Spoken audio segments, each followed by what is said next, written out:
Hey YouTube. What I'm going to do today is I'm going to make a case that David Lynch movies are bad.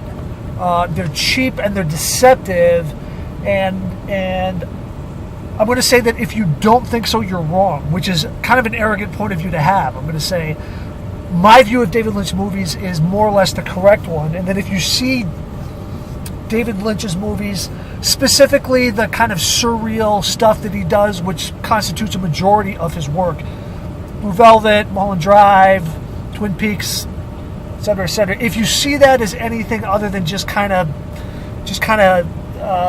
nonsense, the cinematic equivalent of maybe a Twinkie and instant coffee or something, if you see that as art, you've been misled. You've essentially bought into like a parlor trick that he does.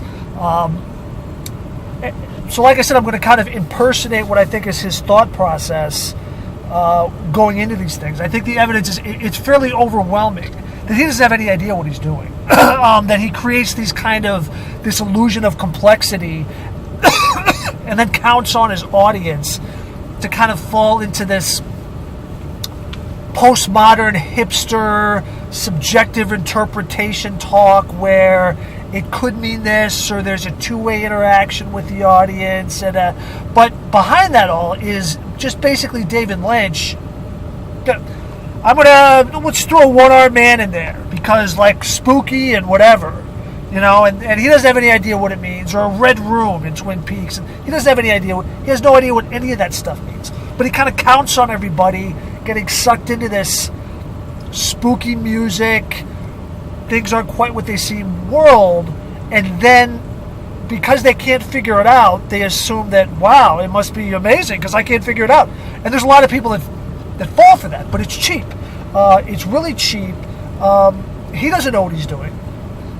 His movies, for the most part, they really don't have any meaning. The fact that there's these plots that are just kind of left hanging, it's not because he's involved in some kind of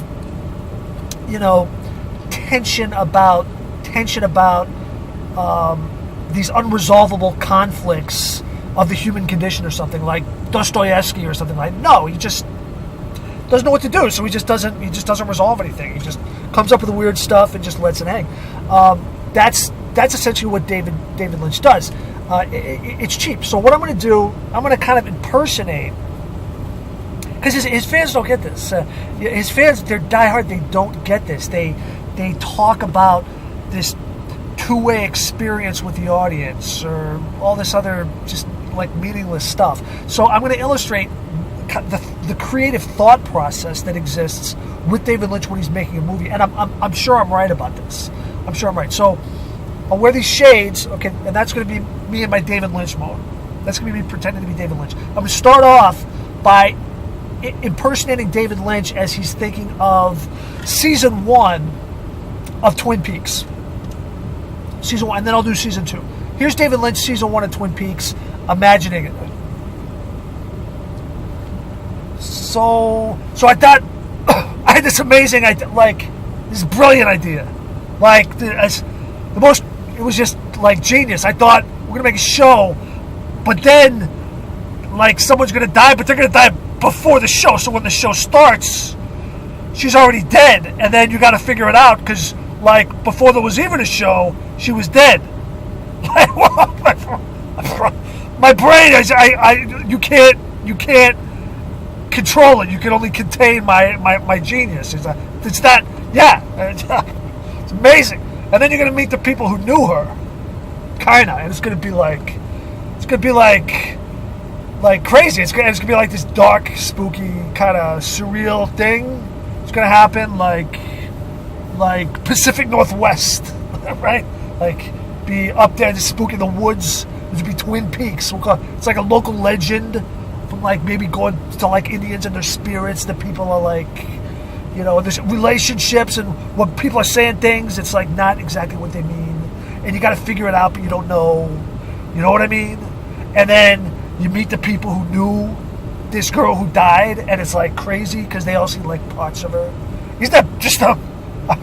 This is so brilliant. And and we'll do have like uncles and or dad, and it's tragic that she died. But then there's like all these other, and then we're gonna have like a detective who's like a contrast from the dark spooky. We'll make him like like a Boy Scout, really like straight laced.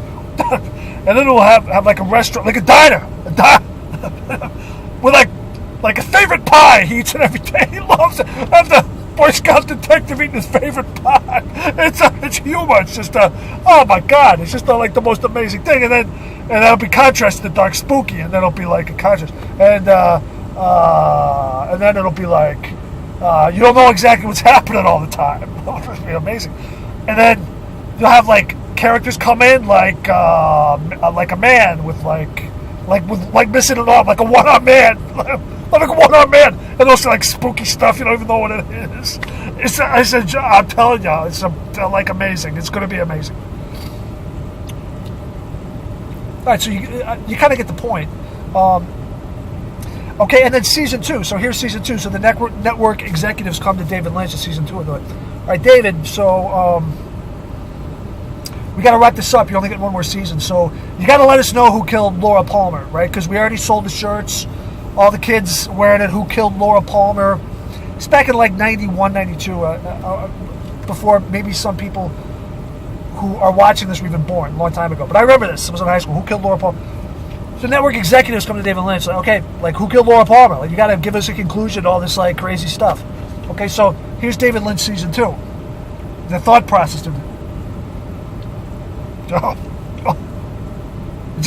One more season, huh? Jeez. So we gotta, like figure out like what all that stuff that I was doing like means and stuff. Like, although someone just make like just be like, I don't know, man. It's a little frustrating. I didn't really plan on this. So like people just like come down with like a sickness, and then like she'll get this like lady. She'll get like strange powers. She'll be strong. She'll go to the high school and like throw around athletes. That'll be, I don't know, like funny. And then like the guy who drives a truck will get like, I don't know, paralyzed or something. And I don't know. There'll be like romance with the detective, with Cooper, and so like there'll be like romance, and there'll be like confusing. And I guess we'll wrap it up and be like, geez, like, Uncle Leland will kill her, right? Like, but it won't just be him, right? Because this is like serious. It'll be like he was possessed, like the spirits in the woods or something possessed him, and that was part of it. And it will like film him going through the woods and be like, ah! And it'll be like running around the room like an axe is gonna like kill Laura Palmer, and they'll look it back when you figure it out, It's like it was like him, but then like also like the spirits, and then like we'll do other crazy stuff like we'll have like a room that's like red, like it's just like in a red room, and then the agent's there, and there's like apparitions, and then we'll have like crazy, like that room will be like nuts, like it'll just be spooky music, like whatever, and then it'll just be nuts, and we'll have I don't know, like maybe a dwarf, like we'll have a dwarf come and be like, what, and I can't understand what he's saying, but it'll whatever, and then it'll be like a two-way thing with the audience, where like it's whatever I mean and whatever that is, and then like whatever they think it means, and it's like collusion of meaning, because it's like, and then it's like a commentary on like the meaning of meaning, and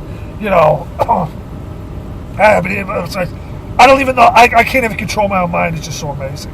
So like red room and a dwarf, and then like people saying stuff, and it's just like it'll just be like brilliant or something. So that's basically what he does. Well, that's basically that's like kind of how he goes about things. That's kind of the essence of a David Lynch film.